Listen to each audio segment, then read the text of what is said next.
the world of beekeeping, I mean, I could drone on, and that's a bit of a beekeeper joke, for hours about this, but I'll try to keep it short, as I was asked to give you a bit of an update about the situation of beekeeping, both in Ontario, and we'll talk about it locally as well as nationally, and to think about how bees are an important part of our ecosystem and what beekeeping looks like here in Kingston.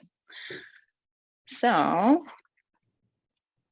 let's see if I can flip slides. Yeah, so one of the things that the Limestone Beekeepers Guild really emphasizes is education and learning about beekeeping. So there's a wide variety, a world of beekeeping. So any way in which you want to get involved is really important. It's something that we try to amplify experiences as beekeepers. So in the Limestone Beekeepers Guild, there are people with 30, 40 years of experience. There's people with just a few years of experience. And so it does end up being quite a mix of folks who are able to participate and share their knowledge. And what you'll also find here is what we do in particular is we look at supporting local pollinators, and that's not just honeybees, Apis mellifera, which is the only type of bee that you can keep and collect that you can keep honeybees, specifically because you can collect the honey from them. Other forms of bees or native species do not have that ability. So Apis mellifera, or the European honeybee, is our bee of choice. So typically we get started by with 1 or 2 hives in an apiary, and we can expand that. Commercial beekeepers are those who have 50 or more hives, and hobbyist or small scale beekeepers have anywhere between 0 or 1 to 50 hives. So as this is pushing me forward, I'm going to just address it. One of what you've probably heard in the news over the last year is that there has been a particular die-off of bees within the area. This past winter, we experienced in the local sphere around Kingston up to 60% losses of our bees. And that is incredibly devastating, both for the local economy, local beekeepers, as well as our food security within the area. But this is also indicative of what has been happening across Ontario, as well as the rest of Canada. So a report from the Ontario Beekeepers Association from this past year showed that over 500 respondents had over 53% losses, and beekeepers can typically recover from 30% losses of their hives, but it's going to take more than just 1 year to recover from that particular this past year. You saw places like Niagara, North and Southwest, also experiencing very high rates, 65, 60, and 50% losses. And basically this is attributed to the growth of varroa mites, which is a parasitic mite that attaches itself to the bees and can cause colony to collapse, elements of pesticide use within beekeeping as well. And I'm also thinking climate change as well as habitat destruction. So urban sprawl, new landscapes that are being built for urban development. This is quite a bit of a challenge for beekeepers. So from some of the stats here that you can see on this particular slide, Ontario has over 100,000 colonies, and that produces over 6,400 tons of honey each year. And so if we do not have pollinators in our areas pollinating local crops or pollinating flowers, species like that, then we are going to have a significant loss of food diversity and security within our area. So this particular slide, as it's pushing forward, it actually looks at some of the types of vegetables and foods that we actually utilize here. And all right, so obviously we need bees to pollinate our food. If we don't have bees, we are going to run out of food. So humans need up to 70% of their foods to be pollinated. And basically, if we don't have bees, we're going to be in trouble. So I'm going to start this off early. What can you do? If you're not joining and becoming a beekeeper, of course, we do welcome new members of the Limestone Beekeepers Guild. You could be buying local honey from local apiarists here and beekeepers to support local beekeeping. You could be planting a pollinator-friendly garden that helps to promote, helps to reduce food deserts for bees. And that can be anywhere within a city that isn't isn't full of nectar producing flowers or flowers and species that need bees or pollinators in order to reproduce. Corn, soybeans, those types of cash crops, they're actually wind pollinated and they do not need bees in order to produce the food that we eat. But that's also creating deserts within a rural landscape for beekeepers, in that they cannot necessarily put their hives in an area that has nothing but corn and soybeans because the bees won't have anything to eat within that space. So beyond that, if you want to become a beekeeper, I know there's lots of folks that have joined the guild that just have one hive, either for ornamentation or their contributions to saving their landscapes and combating climate change. But I will offer to all of you that do not take beekeeping lightly. It is a lot of work. And so folks that often enter into beekeeping are overwhelmed by the education as well as the expectations of what it takes to care for bees in a respectful and an ethical way. And I think we did it, folks. So way to go, collective action. You've helped me save my presentation. All right. So there are lots of different bees that cohabitate with each other in our gardens and in our spaces. And so we have on the left-hand side here, if you see, this is a honeybee bottom. It's got its head first into a beautiful flower where it's attempting to pollinate and suck up nectar that it will then transform into honey when it returns to the hive. And even here on the right, we have a sweet little sweat bee, and that is a local solitary bee that lives here in Southern Ontario. And it happens to always hang out when you're sweating on hot days, and it jumps onto your skin and it licks up the sweat as you're perspiring. All right, so there's thousands of species of bees, several hundred that live in our ecosystem. But the beekeepers, as I was saying at the very beginning, we keep European honeybees, or Apis mellifera. So we often will use a long straw hive, which has been developed over 100 years ago. And this was designed as the perfect box for bees. They happen to be very particular about the type of home that they live in. And so this particular tool, this hive, has been developed over the last century to really support honeybee growth and the production of honey. So as you can see here, the largest box is called a deep super, and this is where the queen, her brood, the workers, and the drones all live. And these upper boxes called honey supers, this is where pure honey production happens.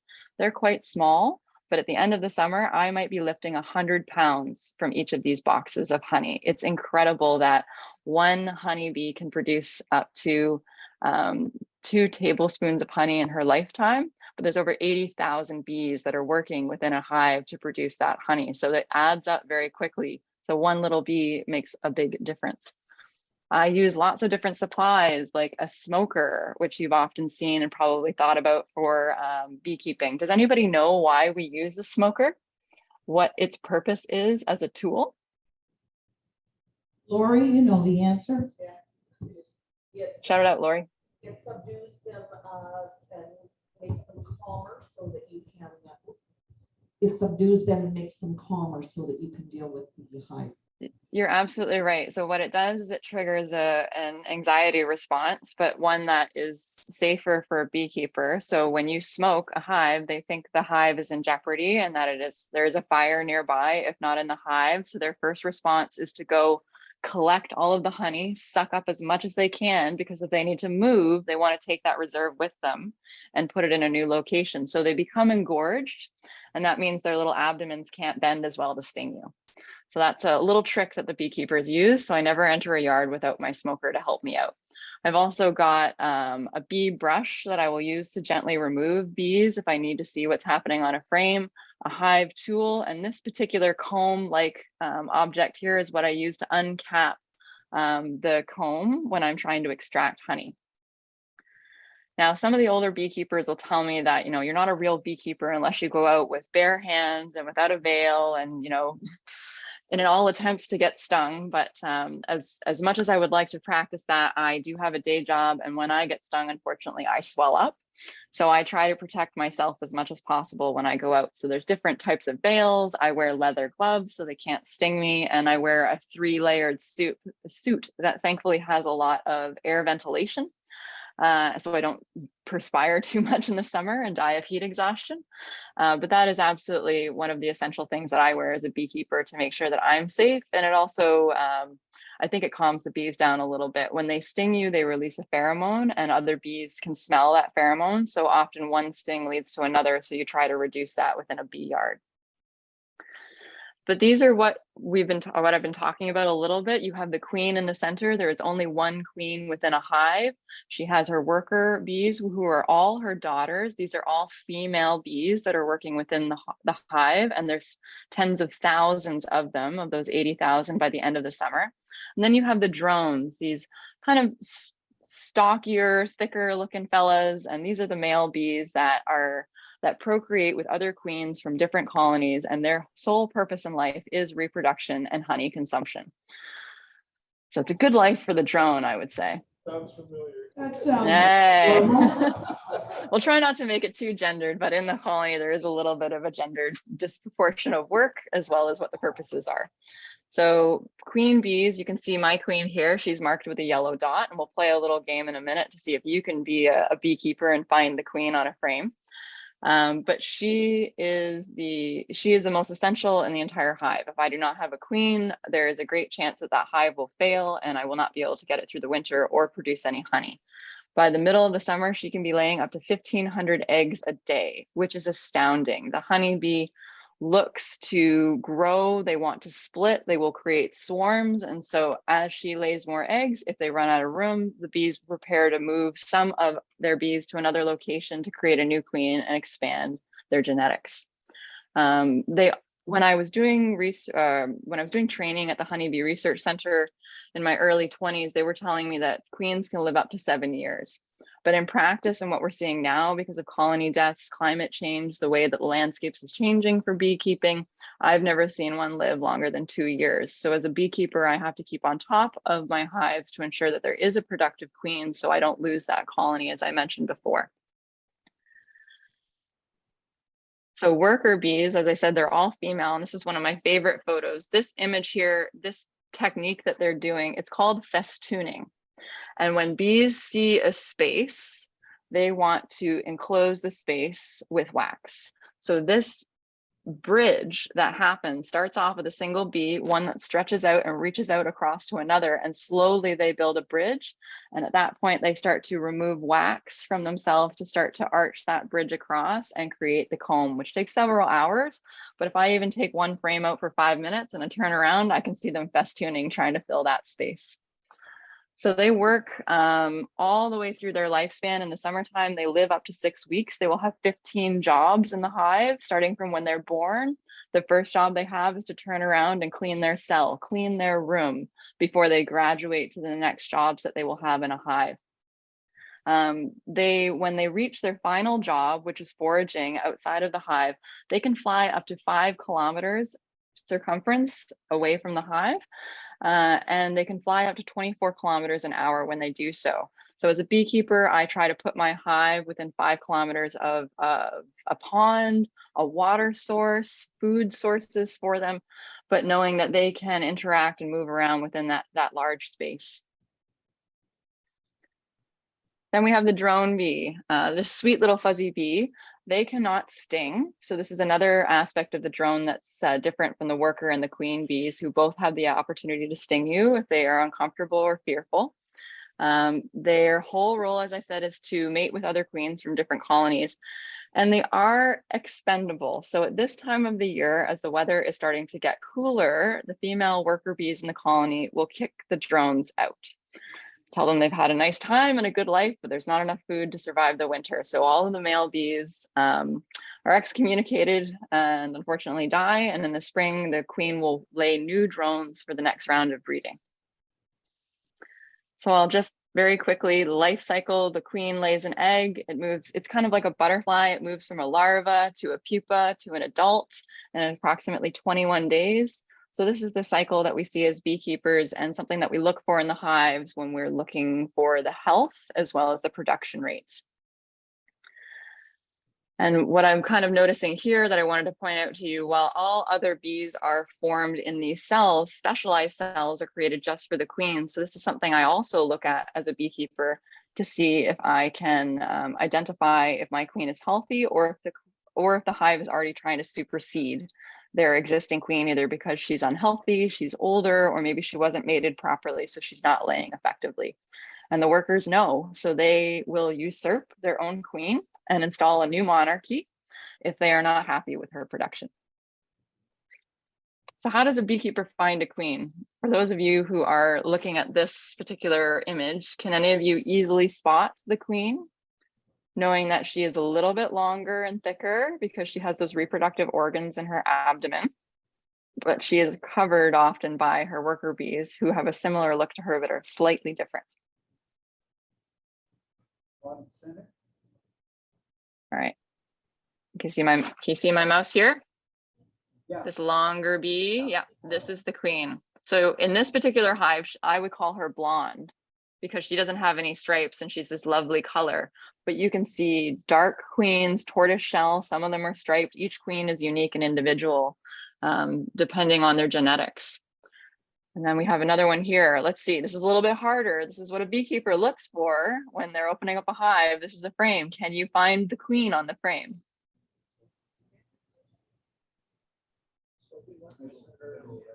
Just take you a few moments. You might have to just stare at it.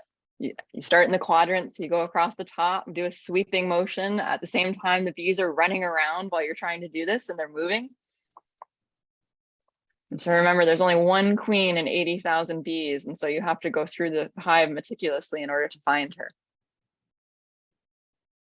All right, I'm gonna show you the next slide that shows you where she is. It's a little bit of a find Waldo. Ta-da. Hopefully many of you had an opportunity to see her. There you go. And so this is a very difficult task and something that is often challenging to new beekeepers and maybe beekeepers that are losing a little bit of their sight. And so each year, depending on what the year is, we will mark our bees with a color. So this past year, I believe it was back to yellow, but depending on the year and what is assigned by the Honey Council of Canada, we might use red, blue, yellow, white in order to identify the year of birth of the queen and then to help us find her in the hive. So I'm actually holding a queen in my hands here with a small water-soluble marker and putting a small dot on her back, and then I release her back into the hive. And look how much easier she is to find once I've done that. Right, there she is with her longer abdomen, but she's got this big yellow mark now, so she kind of stands out a little bit better to me. So I want to just check on my time because I only had 15 minutes and I also had a little bit of technical difficulty. I just have 2 slides left and they have a little bit of a video in them. So I'm happy to share it, but I don't want to cut off time if I'm encroaching. You're good. Okay, thank you very much. So here we have foraging for nectar, pollen, and water. And so these are, this is a little video of my bees that I slow down for you. And what I really love about bees when they're flying is they'll have, their back, their 6 legs or back legs down. They're often coated in pollen. They'll come back with pollen baskets, which are hairs on their legs that collect pollen into kind of a circle that you can see on some of the bees maybe coming back in. But they sort of have this little dance when they're coming in, and it's often because they're a lot heavier than when they left. So bees can take as much nectar as their weight. And so they'll double their weight by the time they come back to the hive. So flying and landing is often a little bit challenging, and it's not uncommon to see 2 bees smash into each other and try to reorient themselves, trying to get back into the colony. There will always be a few guard bees waiting at the entrance to try and check the smell of the bees that are coming back in. Do they smell like their sisters? Do they have the smell and the pheromone of the queen on them? Sometimes bees get confused, even though they have an excellent inner GPS system. They might accidentally fly into the wrong hive, and so guard bees at the front would kick them out if they were from a different colony. And the same goes with wasps or other types of insects that might try to infiltrate the hive, either for stealing honey and robbing or eating the brood because it's a protein source for other species. Those guard bees do a very good job of keeping unwanted intruders out. And this time of the year, because I am collecting honey, something that I'm very mindful of is robbing. And bees, especially if they are a large colony or if they don't have enough stores for the winter, they will go to other hives and actually rob them of their honey. And if it's a weak hive, this can actually be fatal for them. If they cannot defend their own honey stores, it'll be robbed out and they will have nothing over the winter. So this is a box that I had extracted honey from and I put back next to one of the colonies, and 4 or 5 other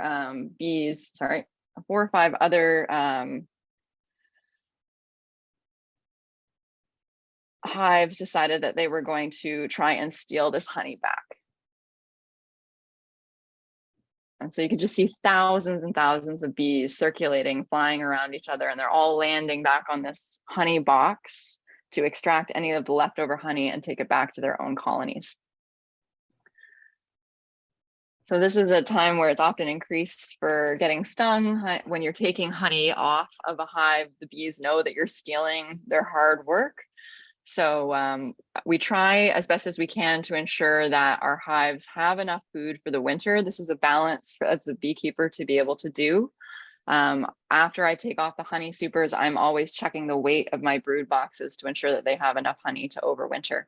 By November, I will wrap my hives for winter. Bees do not hibernate.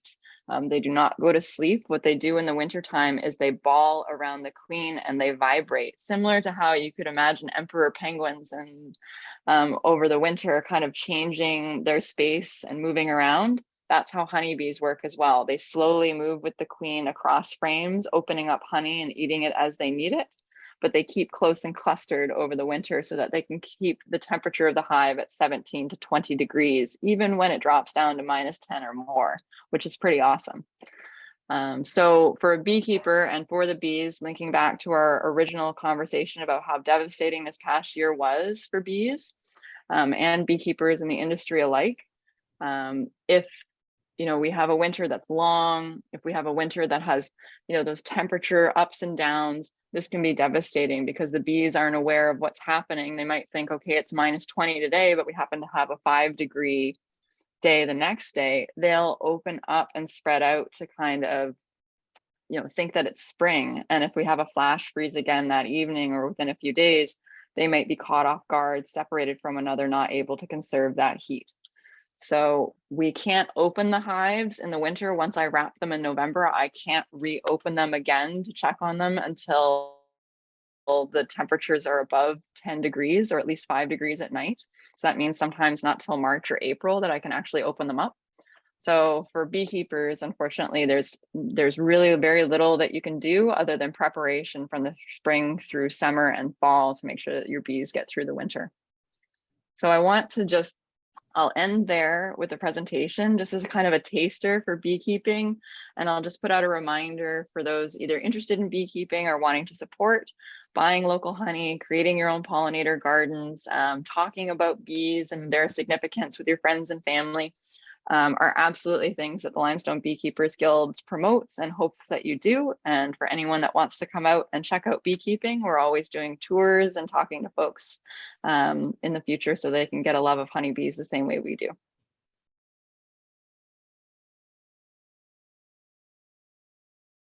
Fabulous question, because this is definitely something that Northern Ontarians, like Northern Canadians, are starting to look into. And I had an opportunity to live in Prince George, BC, where similarly it's -40 at the height of the winter. And so I didn't personally keep bees there. And the folks that I did know that kept them, mostly kept them outdoors. They would not only wrap them in the traditional wrap, which is a little bit of insulation, but they would also put hay bales around them and try and create a bit of a buffer between the extremes. But what is becoming more common, and I actually think is going to be the future of beekeeping in the winter, even for Southern Ontarian beekeepers, is indoor storage. So there are 2 experiments that are currently going on right now in Southern Ontario with the support of the Honeybee Research Centre, where truck trailers have been converted so that 100 or more hives can be installed inside of this trailer that will be kept at about 15 degrees over the winter. And the bees have an access that they can go outside. And this is something I forgot to mention, and I will because it's a fun fact about honeybees. Bees will not defecate within the hive over the winter. They're extremely clean and hygienic. So they will hold their little bee bladders until a warm day, say just slightly above 0 degrees, where they will fly out of the hive to use the bathroom and then to go back in. So they still have that ability within the trailer setups so that they can fly out and then fly back in as they need it. They also remove their dead. So they'll have a custodial bee that will remove any bees that die over the winter and drag them out on those warm days as well. So I very much think that we're going to be seeing more indoor maintenance and storage of bees, whether it be in a barn or in a trailer or some kind of a community-based storage center for bees, rather than the folks that are trying to get through the winter in those extreme circumstances and are seeing lesser and lesser successful cases as the weather proceeds.